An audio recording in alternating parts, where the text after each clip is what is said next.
যদি কোনো মানুহে আল্লাহৰ ওপৰত বিশ্বাস ৰাখি ফজৰৰ নামাজৰ পিছত এই তসবিহটো 100 বাৰ পঢ়ি লয় তেনেহলে খুদ আল্লাহে সেই মানুহৰ ৰিজকৰ দায়িত্ব লৈ লয় আৰু সেই মানুহৰ কাৰণে সমগ্ৰ বিশ্ব ব্ৰহ্মাণ্ডই মূৰতল কৰিব আৰু প্ৰত্যেকটো বস্তু সেই মানুহৰ মানে কদমৰ তলত আহি যাব এনেকুৱা এটা খাস তসবিহ আছে ফজৰৰ নামাজৰ পিছত কোনোবাই যদি এই তসবিহটো 100 বাৰ পঢ়ি লয় কোন আল্লাহে তাৰ জীৱনৰ দায়িত্ব লৈ লয় তাৰ সন্মানৰ দায়িত্ব লৈ লয় আৰু কি কেনেকৈ খাব কেনেকৈ ভালকে পিন্ধিব কেনেকৈ ভালকে থাকিব তাৰ দায়িত্ব খুদ আল্লাহ তাআলাই লৈ লয় মোৰ দিনজননী ভাই মুছলমান ভাই ভনী মোৰ মুছলমান সমাজৰ পুৰুষ মহিলা সকলোকে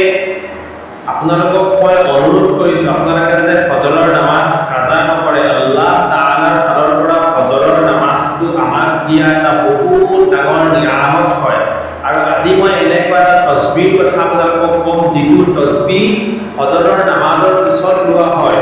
আৰু এই তসবিহটো ফজৰৰ নামাজৰ প্ৰথম 2 ৰাকাত সুন্নত পঢ়াৰ পিছত ফৰজ নামাজ পঢ়াৰ আগেও লয় তসবিহটো কি মই আপোনালোকক ধুনীয়াকৈ পঢ়ি স্পষ্টকৈ শুনাই দিম ইয়াৰ ফজিলতটো আপোনালোকে শুনি লওক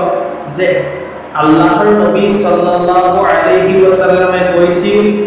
এই তসবিহটো ওসিলা কৰি পেলাই সমগ্ৰ বিশ্ব ব্ৰহ্মাণ্ডৰ সমস্ত মখলুকাতক ৰিজক অৰ্থাৎ খাদ্য তকসিম মানে বিতৰণ কৰা হয়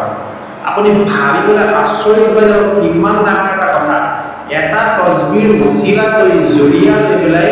গোটেই বিশ্বক খাদ্য দিয়া হয় খানা দিয়া হয় গতিকে যিজনে পঢ়িব সেইজনক কিমান দিয়া হয় গতিকে ইমানে মহত্বপূৰ্ণ আৰু আল্লাহৰ ওচৰত মকবুল আল্লাহৰ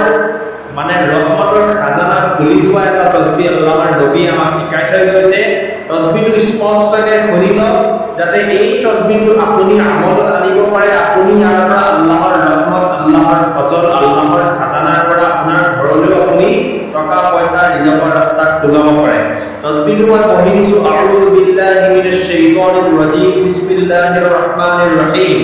তসবিহটো ভালকৈ শুনিব সুবহানাল্লাহি ওয়া বিহামদিহি সুবহানাল্লাহিল আযীম ওয়া বিহামদিহি আস্তাগফিরুল্লাহ আকৌ শুনিব সুবহানাল্লাহি ওয়া বিহামদিহি সুবহানাল্লাহিল আযীম ওয়া বিহামদিহি আস্তাগফিরুল্লাহ আকৌ শুনিব সুবহানাল্লাহি ওয়া বিহামদিহি সুবহানাল্লাহিল আযীম ওয়া বিহামদিহি আস্তাগফিরুল্লাহ যদি মুখস্থ নাই বা অসমীয়াত পাৰে যিহতে পাৰে লিখি ল'ব আৰু এই বস্তুটো ইনশাআল্লাহ আমলত আনিব যদি আল্লাহে কবুল কৰে আৰু নিশ্চয় কৰিব দিলত ইয়াকিন ৰাখিব যে আল্লাহে আল্লাহৰ ঘৰত আমাৰ কাৰণে কৰিব আল্লাহৰ নবীৰ বাণী মুহাম্মদ সাল্লাল্লাহু আলাইহি ওয়াসাল্লামৰ কথা কেতিয়াও মিছা হ'ব নোৱাৰে যিটো আল্লাহে তেখেতক ওয়াদা কৰিছে যিটো আল্লাহে তেখেতক প্ৰতিশ্ৰুতি দিছে সেইটো কথাহে তেখেতে নিজৰ উম্মতৰ আগত অৰ্থাৎ আমাৰ কাৰণে থৈ গৈছে বা কৈ গৈছে গতিকে ইয়াত কোনো সন্দেহ নকৰিব আল্লাহে আপোনাৰ জীৱনত শান্তি আনিব আপোনাৰ ঘৰৰ আপদ বিপদ বালা মুসিবত সকলোখিনি দূৰ কৰিব যদি ঘৰত ল'ৰা ছোৱালী নিকাহ হোৱা নাই নিকাহৰ কাৰণে ৰাস্তা খুলিব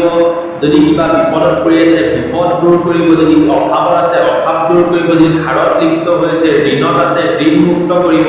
যদি বেমাৰত ভুগি আছে আল্লাহে আপোনাৰ বেমাৰ শিফা কৰিব মাথো আপুনি শুদ্ধ অন্তৰেৰে একদম সাফ দিল লৈ পেলাই ফজৰৰ নামাজ পঢ়ি বেলি ওলোৱাৰ আগে আগে সেই ঠাইতে যি ঠাইত ফজৰৰ নামাজ পঢ়িছে সেই ঠাইতে বহি অথচ অলপ নিজান ঠাইত বহি খাস দিলে পঢ়িব যে সুবহানাল্লাহি ওয়া বিহামদিহি সুবহানাল্লাহিল আযীম ওয়া বিহামদিহি আস্তাগফিরুল্লাহ কেইবাৰ পঢ়িব 100 বাৰ পঢ়িব কেইবাৰ পঢ়িব 100 বাৰ পঢ়িব আল্লাহে কোৱাতকে আৰু শুনাতকে আমালৰ তৌফিক দিয়ক আপোনাক তৌফিক দিয়ক মোকো তৌফিক দিয়ক আসসালামু আলাইকুম ওয়া রাহমাতুল্লাহ